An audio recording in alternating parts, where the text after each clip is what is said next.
So joining me on the call today, I've got Pete Burgess and Ben Lay, and we're talking about the topic of cash for Christmas. As we get towards the end of the year, most business owners are getting into that busyness mode where they're going, I'm flat out till Christmas, don't talk to me. But the problem we're talking about today is what happens after Christmas. And I think the majority of businesses experience some sort of cash gap or hole in their business, usually through January and February. And part of the problem is all they were thinking about before Christmas was getting stuff done, and they weren't really thinking about lining up work for next year. So let's hear a bit from our two inaugural, I won't say inaugural, our two very important visitors here who just really have a slant on this. So Pete, maybe we'll start with you. What's your thoughts around this whole idea of having a cash flow hole in the business for Christmas? Yeah, look, it's really something that's on the mind of a lot of small businesses. That period around about, from about middle of December right through until middle of February here in Australia is often quite a difficult time for cash flow. In the run up to Christmas, you often get some of your best. For my business, we get some of our best deals and get money coming into the business during December. But if you're not mindful of January and February, you can find yourself by about mid-January. Literally, the cash flow dries up, and so I think it's really important as a business that you look ahead and forecast where you want to be in January and February. And so, ideally, we'd like to close deals in this period of October, November into the middle of December, so that when you get into January and February, even though people are still on holidays, there is cash coming in, there is deposits being paid, people have booked in work.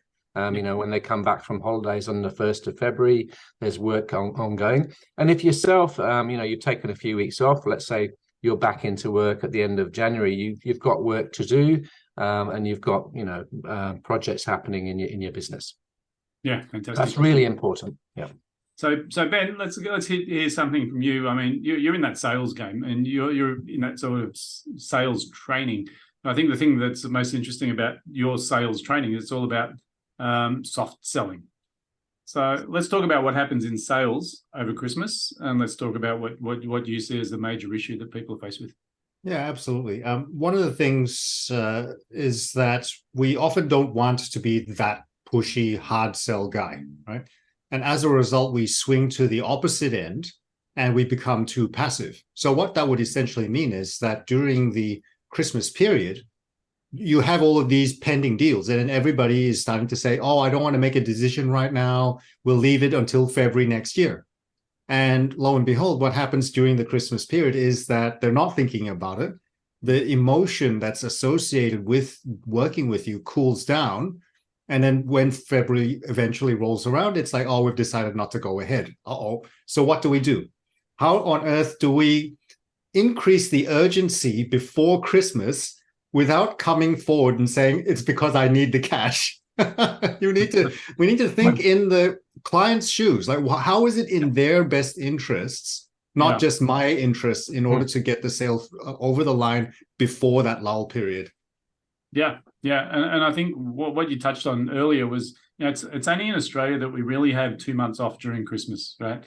And people in Europe and people in the States laugh when we say, we really stop in December and we don't do anything until Australia Day or then Easter. So we're really talking about February, and they think it's crazy because they only get 2 weeks of leave a year. And I think it's a cultural thing in Australia where people say, I don't want to talk about this till after Christmas, but after Christmas literally means 6 weeks. So I think what you've touched on there is this, it's not just about the cash. I think it's about this whole notion of, what is it that the customer or the prospect wants or is engaged in? How do we ensure the relationship continues during this lull? So rather than just being switched off and saying don't want to talk to anyone until after Christmas, we actually use this period to actually build up our funnel for next year. And I think that leads quite neatly into your topic, David, because in order to create the opportunities even throughout that period, you need some form of automation. So do you mind sharing a little bit about that with us? Yeah, I think, and for us, we've been going for 23 years this year. But the biggest thing I've learned is, our business coaching, people don't want a business coach. Right? Ask Pete, he does not want a business coach. What he wants is to grow his business, right? So what we find is that when you try and sell a service or a product, a lot of people don't necessarily believe they need the product. what they want is the results the product gives you. So the whole idea of marketing with magnets, right, and using lead gen tools, and I'm not just talking about ebooks. Ebooks is a form of magnet. There's many, many other forms, but engaging in the know, the like, and the trust elements of building relationships over time. So knowing that Christmas probably is a quiet time for communication, but it's definitely not a quiet time for education, and it's certainly not a quiet time for those people who are looking for ways to improve their skills. Because, when they're traveling, when people are on Christmas holidays, they're reading books or they're watching videos or they're doing something. So I think part of marketing with magnets is making sure that you're giving people content to consume during these lull times, so that we're building the like and the trust component of the relationship before closing the sale. Because the other thing we can do is we can start to predict the conversion from someone who consumes our content to someone who signs up with us. So I think, when we talk about what Pete's really good at is the systemization, the automation of the contact, and for me, you need to have automation to make sure you provide content in a consistent way without having to think about it. But then we have to make sure that the content works and does its magic, which is actually building trust. Okay. And so building like and trust, so that we've got people who we communicate with who say, well, I love what you do. I love who you are, but I'm not ready right now. How do we keep those people in the loop? So the idea of Cash for Christmas for me is saying, well, let's not back off the sales over Christmas. Let's utilize that time with the right sort of content and the right sort of communication, that we're keeping that momentum going. So Pete, give us a bit more of insight, because really you're going to be talking about the follow-up, which is a quick element. That's right. I mean, Ben's really focused on taking that sale across the line and the conversation that you have. And for myself, my main focus is that we have a predictable pipeline that we're actually following up effectively, that we're making sure that we've kind of pre-sold before you actually sit down to talk to someone, or, on the phone or face-to-face. You've actually pre-sold by building that relationship.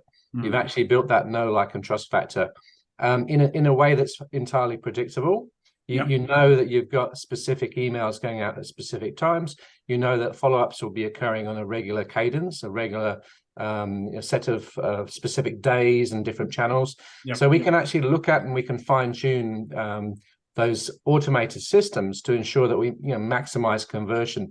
And so when someone does sit down to have a proper sales conversation, they're pre-sold, and then we're going to maximize the conversion, rather than having this situation where you speak to someone in November and they say, oh, look, I'm going away on holiday soon. Let's chat in January or February. And you don't do anything between October and February. And so when you come back in February, they go, oh, sorry, mate, really busy. I'll catch up with you in March. And then it just pushes the whole thing down the road. Whereas if you actually nurture them from mid-November right through to February, you've built that relationship. Yeah. So I think, and I suppose the looming discussion here is, most people in business aren't thinking relationship build. What they're thinking about is closed sales, cash for Christmas.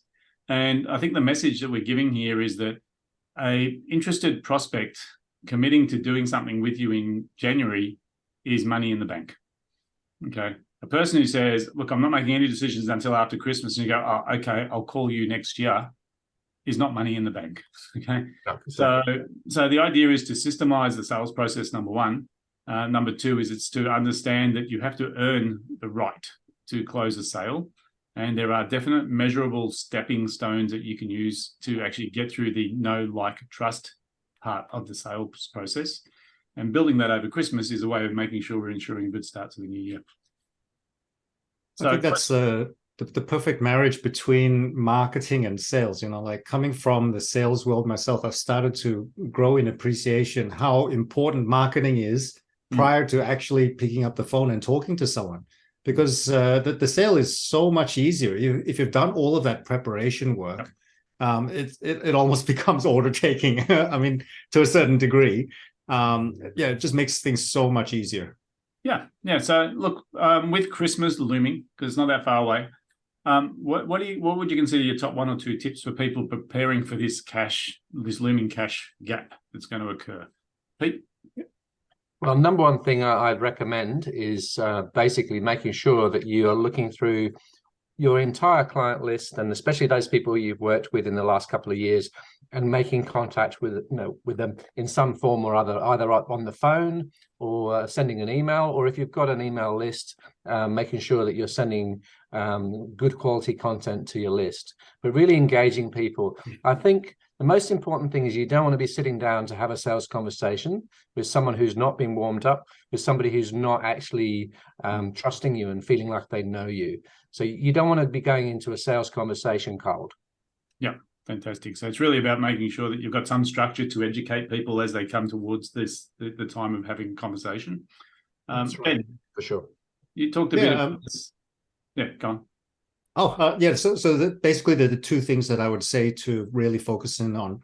Number one is to really make sure that you properly understand the needs of your prospective clients, because then that provides you with the fuel for that aspect of creating client-centric urgency, as I mentioned before. So we can never state reasons for ourselves, but we can use the client's own reasons. So if there is a way to create that, the only way you're going to achieve that is by really understanding what the urgency is on the client side. So that's where the questioning process is so important. Yeah, this is super enlightening, because I suppose what I'm excited about with this whole topic is I do believe most people undercapitalize their marketing in their business, and they're looking for that gun salesperson that can just close sales, and they're not really seeing it as a system, right? And as you alluded to, Ben, it's really a marriage between marketing and sales, because to me, marketing is always, and I think my best quote around marketing is it's salesmanship in print.